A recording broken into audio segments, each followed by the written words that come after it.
ভালোবেসে বলুন, রাধা রাধা। আমি অনেক সংখ্যক মানুষকে দেখেছি, তাদের কাছে অত্যাধিক জ্ঞান আছে, শিল্প আছে, ধন আছে, কীর্তি আছে, কিন্তু তারা এই সব কিছু নিজেদের কাছেই রাখেন, এই সমাজে বিতরণ করেন না। কারণ হলো ভয়।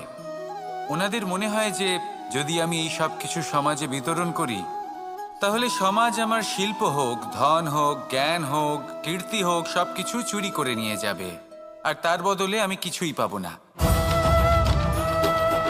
এটা কিন্তু সত্য নয়।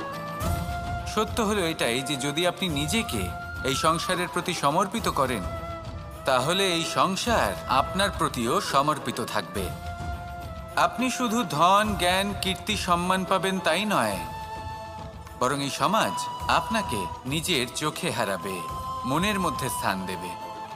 তাই এই ভয় ত্যাগ করে দেখুন কিভাবে এই সমাজ আপনাকে প্রেম সমর্পণ করে। আসুন আমার সাথে ভালোবেসে বলুন, রাধা রাধা। জীবন কিসের উপর নির্ভরশীল? ধনের ওপর, বৈভবের ওপর, নিঃশ্বাসের ওপর?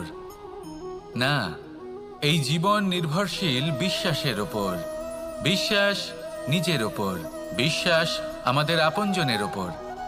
কিন্তু যখন এই বিশ্বাস ভেঙে যায়, তখন মানুষের মনও ভেঙে যায়, আর তারপর সে অন্য কিছু করতেই পারে না।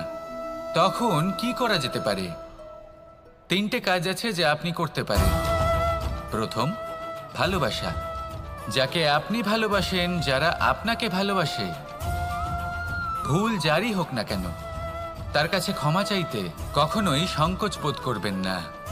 দ্বিতীয় হলো বিশ্বাস। যারা আপনাকে ভালোবাসেন, আপনাকে বিশ্বাস করেন, তাদের বিশ্বাস কখনো ভাঙবেন না। তৃতীয় হলো আশা। যারা আপনাকে ভালোবাসেন, আপনাকে বিশ্বাস করেন, তাদের আশা আপনার সাথে জড়িত। তাদের থেকে কখনো কিচ্ছু লুকোবেন না। এই 3টে কাজ করুন, আর এই জীবন সুপ্রসন্ন হয়ে বলবে, রাধা রাধা। মানুষের জীবনে 2 ধরনের আবেগ থাকে যা চিরকাল তার সাথে বসবাস করে। প্রথম, স্বপ্ন। দ্বিতীয়, অজুহাত। মানুষ হাজার হাজার স্বপ্ন দেখতে পারে। আমাকে এই কাজ করতে হবে, আমাকে ওখানে ঘুরতে যেতে হবে, আমায় জীবনে এই অসম্ভব কাজ বাস্তবায়িত করে দেখাতে হবে, আদি ইত্যাদি। এবার ঠিক যেমন স্বপ্ন দেখেন, সেইভাবে অজুহাতও খুঁজে নিয়ে আসেন। আমি এই স্বপ্ন পূরণ করতে পারলাম না, কারণ আমাকে কেউ সাহায্যই করলো না, কারণ আমি দুর্বল হয়ে পড়েছিলাম, কারণ আমার কাছে সময়ই ছিল না, আদি ইত্যাদি। এবার সাফল্য এবং অসফলতার মাঝখানে এই ধরনের সংঘর্ষ হতে থাকে।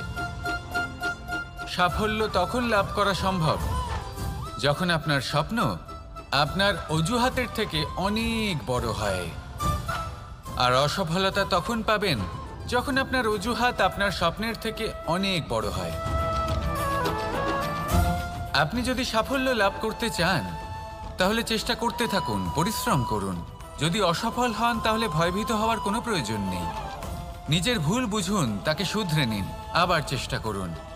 কিন্তু যদি নিজের জীবনে অজুহাত নিয়ে আসেন, তখন স্বপ্ন কখনো পূরণ হবে না।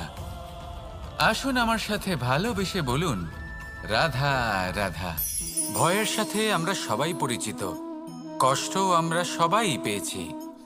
কখনো কখনো আমরা অসুস্থ হয়ে পড়ি, আর এমন সময় হলে মাতার মমতা, কখনো বাবার স্নেহ, কখনো বন্ধুদের পাশে থাকার অনুভূতি আমাদের রোগ নিরাময়ে সাহায্য করে। কখনো যদি আমরা নিরাশ হয়ে পড়ি, তখন যদি আমাদের কোনো আপনজন আমাদের 2টো ভালো কথা বলে, তখন আমাদের মনোবল বেড়ে যায়। ঠিক তেমন সংসারের এই রঙ্গমঞ্চে যদি আপনি পীড়িত অনুভব করেন, কিছু শুভ কথা আলোচনা করুন, কিছু স্তুতি গান করুন, কিছু মুহূর্তের জন্য হলেও নিজের ইষ্টদেবের কথা স্মরণ করুন আর প্রার্থনা করুন। সাহস বাড়বে, শক্তিও বৃদ্ধি পাবে, এবং সামনে এগিয়ে চলার পথও দেখতে পাবেন।